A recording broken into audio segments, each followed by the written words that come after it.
You've just got to love a biblical downpour. More rain and also strong winds. And this is going to be the middle of July.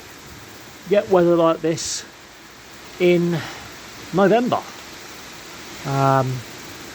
So this is another result of El Nino. And it is literally just started chucking down. So another lovely midsummer's day. But we've got a wind warning in place for the next 24 hours.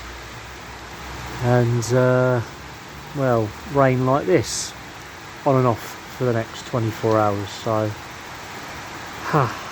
lovely, lovely summer's day it is. But yeah, you can thank El Nino for this.